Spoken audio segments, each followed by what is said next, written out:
everyone, welcome to 10 Minutes Astrology. Most easy way to learn astrology. I'm Rod Chang. I didn't say I'm Alejo. No, I am Alejo Lopez. I Hello, am Alejo everyone. Lopez number 2. I don't know Yes, what's wrong today. It's a little bit crazy. Okay, so Alejo, last 2 weeks, we introduced two different types of lunar phase and the personality related to these two lunar phase. So yes. today we come to the third one, and the first one, the first thing we're going to tell everyone is the name of this lunar phase. Mhm. Is about what they call. So we call it first quarter. Okay, So basically, we can see half of the moon. yeah, So even though it's called first quarter, it's not that we can see a quarter of the moon. We see half of the moon, because of course the okay, full moon is going to be when we see the whole of the moon, right? And then we're yes. going to have the last quarter when we see the other half of the moon.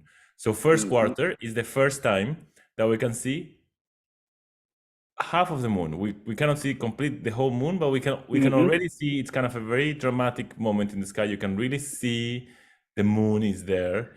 Mm-hmm. And in the USA, I think in some places they call it the finger of God, because it's like looking at the nail of God, like he's Ah, okay. breaking the sky. Interesting. Yeah, like he's putting his finger Okay. through the sky. So basically, this is the first quarter, right? Yep. Which means that we had the new moon, then we had Mm-hmm. the crescent moon, and now Mm-hmm. we have the first quarter. So the first quarter will happen around 7 days after the new moon. Mm-hmm. So between 7 days and 10 days and a half, Mm-hmm. we have what we call the first quarter moon. Yes. Mm-hmm. Okay. So I think And if we calculated the degree would be like exactly. after 90 degree, Yes, from right? 90 At degrees all the way to up to 135 degrees. So the yes. moon is ahead of the sun. So the Mm-hmm. sun and the moon were together in the new moon, but the moon moves faster. So she's ahead of the sun. At Mm-hmm. 45 degrees, we said we had the crescent, and Mm-hmm. now we get to 90 degrees and we have the first quarter all the way up to 135 degrees. Yes. Okay. So what's the personality related to this moon phase? So if you remember about aspects, Yep. this means that the personality type of this lunation is Mm-hmm. it's strongly linked to the square. Mm-hmm. Even though, strictly speaking, if you have the sun and the moon in a trine aspect, you would still Mm-hmm. be a first quarter moon. But the Mm-hmm. personality, the kind of personality is given when the lunation starts, when this season of the lunation, this part of the lunation starts. So Mm-hmm. the color of the personality is given by the square, which means a kind of tension, a kind of commitment, a need to compromise two different principles. So we have the moon, which we know is our needs and the past, and the sun, Mm-hmm. which is the future and our goals. So Mm-hmm. here what we have is that these two principles, they meet in a very tense way. Like it's very clear that each one wants to go in a different path. So usually the person feels the tension between their needs and their past and their vision and their goals, and they need to create they feel the need to create some kind of commitment or compromise between the two. And by Mm-hmm. doing that, they create something new that wasn't there before. So usually these are Interesting. people who are doers, these are Mm-hmm. activist people. Yeah. These are people who have a lot of energy. Usually they have a strong will to do things. Mm-hmm. Yeah. I would say they enjoy challenges. They feel called to Mm-hmm. challenges because they feel called to joining these two very Mm-hmm. different principles. And yeah, I would say they are willing to change the past in order um, to go forward, to move forward this vision that they have with Mm-hmm. Yeah. the sun.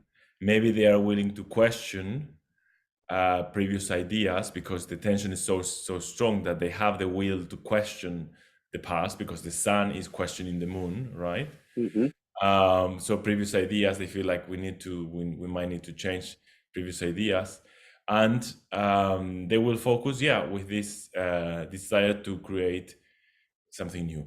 I think maybe people who have the trine in their chart, who have the Mm-hmm. moon trine the sun, maybe don't feel so much the tension, don't feel so much the Yeah. struggle to build something new, but more Hmm. of the calling of building Yeah. something. Yeah. Yeah, I would Still, say I something. think this type of even in the try, yes, the energy is there. They during this what we call the first quarter moon, because they based on the ideas based on the square, and there is a tension. Tension is an energy, it's like an intensity, and so it's a form of power. But if they are appear to have a try, luckily have a try in the chart, and that would be like this energy they can dealing is with it a little bit more comfortably. What my idea about this phase is more interestingly, like you say, the doer, and usually they are quite good in the like building project, building up something, and they are good in managed way. Like you say, they are good in compromise, but put things together, and then just like dealing with between what they want and what they need, and put things together. I think I would suggest we go to look the chart, and then we will Yes. have some idea.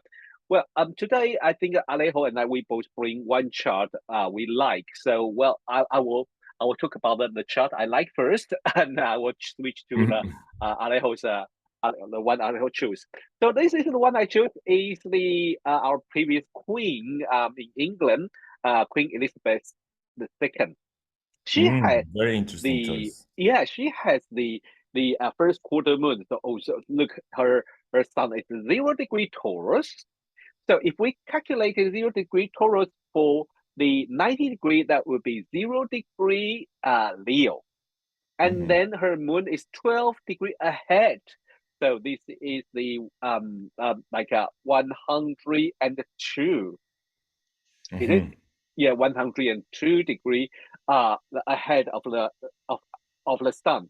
So this means she is in the first quarter moon. Well, this moon and the sun combination still has that intensity, although the it's out of aspect for the square, but there still is that intensity because in the square sign, the Yes. sign is the square sign. But we can see as the first quarter moon usually bring the action. She's more a doer rather than sitting there to talk. But usually you would think about most people think she's a queen. Come on, she doesn't really need to do anything.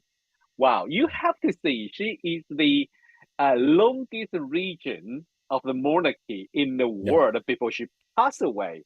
And she really hanging there, she really hanging there. She really wants to surpass her grandmother, Queen Victoria, to become the longest region. So she really hanging there until she finishes, and then there's people usually talk about her body. Could she cope? Could she just give her position to her son or something? She said no. It's like her idea is like her father. I will hang on there until the day I die. And so Yeah. she's very, that that fixed energy is there, and she's like keep doing things like uh so many people are impressed about her way to make things happen, and she's quite good in financial management. She Yes. know how to running her business, and it's quite interesting. Yeah, and I would say with the first quarter to think about this Mm, idea of a tension that something needs to mm, be built from this tension. yeah. So there's the moon in Leo with this need for Mm, recognition. This needs to bring perhaps some kind mm, of glamorous or recognition or attention, or also vitality, perhaps, yeah. an expression. This need to be seen. But then Mm-hmm, there's the sun here in Taurus with mm, this longing perhaps to build something long lasting mm-hmm. and that will go on the test of time, right? And that is very grounded and very It real. is. And I Yeah, think she it was is. in some ways. I don't know probably as much as you do because you live in the UK. But for what I know, I think she was in some ways trying to bring the two together. The idea of a glamorous, something divine, which is, Mm-hmm, like royals are there by divine right, mm-hmm, supposedly. And at the same time, something very grounded, something perhaps real, mm-hmm. more. Even though I think it can be criticized how Yeah, connected it was with the people, right? But I yeah. think monarchy did change a lot with her. Yes. I mean, Yes. I'm not saying other things could be changed, Yeah. but Yeah. Yeah. um, Yeah. Should we switch to the chart you choose? yes. I Yes. mean, Here what is we are. important for us is not so Yeah. much it's to try to understand the tension that she was trying to Mm-hmm. bring together and to build something out of it. It's not so much to judge whether she has achieved it or not. These are not our Yeah. role as astrologers. What we're trying to recognize is the tension she was found she was found in this idea of bringing something divine, something glamorous, something that can be seen, and something long lasting. And then Yeah. each one of us, in the end, does the best thing we can to integrate, right? Yeah. Things. So not to judge whether she fulfilled her mission or not. Who are we to judge? Yeah. Yeah. So here is the chart you choose. Is the great footballer, right? Yes. So this is Diego Maradona, Yeah. Diego Armando Maradona. You didn't put his full name. I'm just too lazy to type the middle name. Sorry, full name. Yes, sorry. Okay. So he has I the sun in apologize. Scorpio, the sun in Scorpio, and the moon at 16 degrees of Pisces.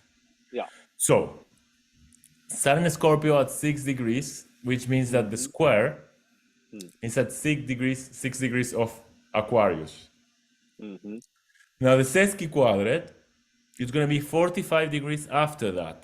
Mm-hmm. After, so 135 degrees would be 45 degrees ahead or more after 6 degrees of Aquarius, right? Mm-hmm. Yeah. So if we add 30 degrees, we go to 6 degrees of Pisces.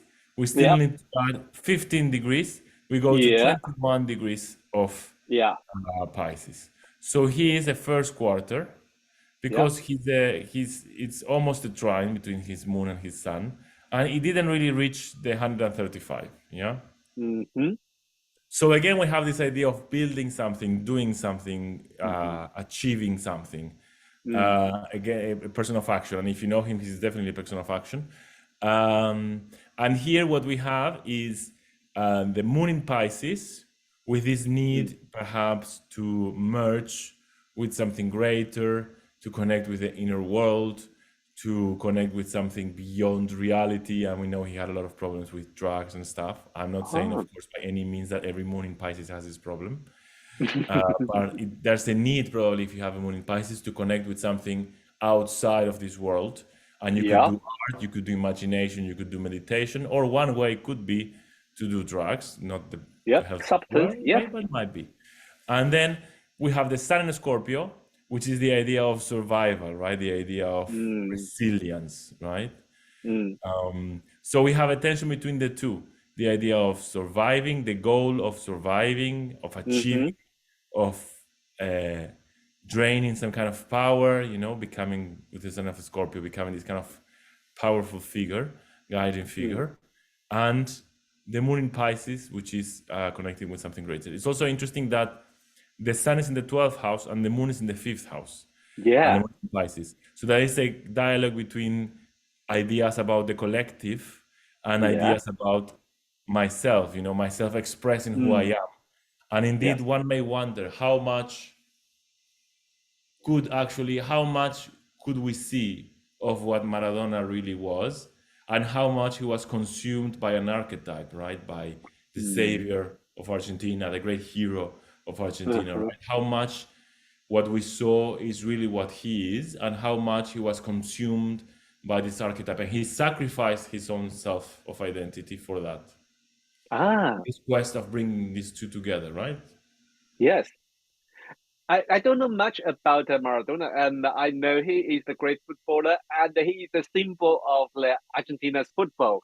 And and I think he has a very big name in the no matter all around the world. That's the only thing I know, to be honest.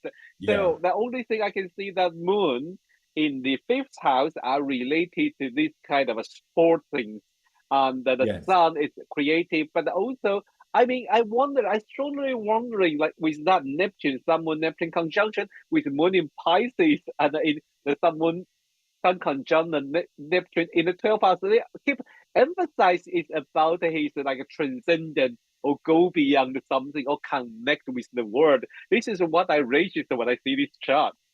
Yeah, yeah, yeah. And he was born in a very difficult neighborhood, in a very low income neighborhood. Mm-hmm. And he was discovered because he was so good at playing soccer. Yeah. And so they brought him into the team, and that's how he became rich. And of Mm-hmm. course, it was a lot to handle for a little boy Ah, who okay. didn't have the social network to protect him from all of Mm. that. Because I guess Yeah. it must be. Um, you know how like it must make you feel you are God to go Ah. into a soccer match, a football stadium, and hearing all of these thousands of people screaming your Mm. name. So, Mm-hmm. and he didn't have something to ground him back with all of this water. He didn't have Yeah. something to ground him back. Uh, Mm-hmm. so he managed the way he could, but he was a symbol also and an idol because of also he was an idol because he represents in some way um, the fight from Latin American countries against the northern countries of the Mm-hmm. world, right? Yeah. So Yeah. that's also this idea of we will survive. Oh, interesting. Really interesting. And with this, is he ever been a leader of the national team or something? I think he is the coach, right? He used to Yes, leading, yes, yeah, leading for several times. I heard about that. Yes. yes, So that would be his job with this management skill with this, the sun and the moon in the first quarter moon. That is kind of a well, pretty yes. interesting. Yeah, well, today we talk about the first quarter moon, and this is part of the waxing moon. All the waxing moon area, I think there's a new moon, a new moon, crescent moon, first quarter, and then the next week we're going to talk about Gibbous moon. Gibbous moon. I I know, always I'm called waiting for it you. gibbous, but now I've just learned that it's called gibbous. But I don't know. Okay. Yeah, me too. I don't know why I like to call it a Gibbous moon too. But I don't know why. Really don't know why I'm making like boogie boogie or something. Anyway, so these four type of a waxing moon, they are all kind of they focus on developing and grow and also the absorb the things to build up the better future of tomorrow. And then after that they will come to the full moon and the all the waning quarter, waning phase of the moon. That is totally different energy. But next week we're going to talk about the Gibbous moon. Okay, so thanks everyone for watch and listen 10 minutes astrology. I'm Rod Chang with Alejo. Once a week we're talking about the astrology and how to learning astrology to help the beginner. And now we are really into the kind of put chart together stage. I'm so excited. Yeah. Okay. So thanks everyone, and see you next week. Bye bye. Take care. Bye bye.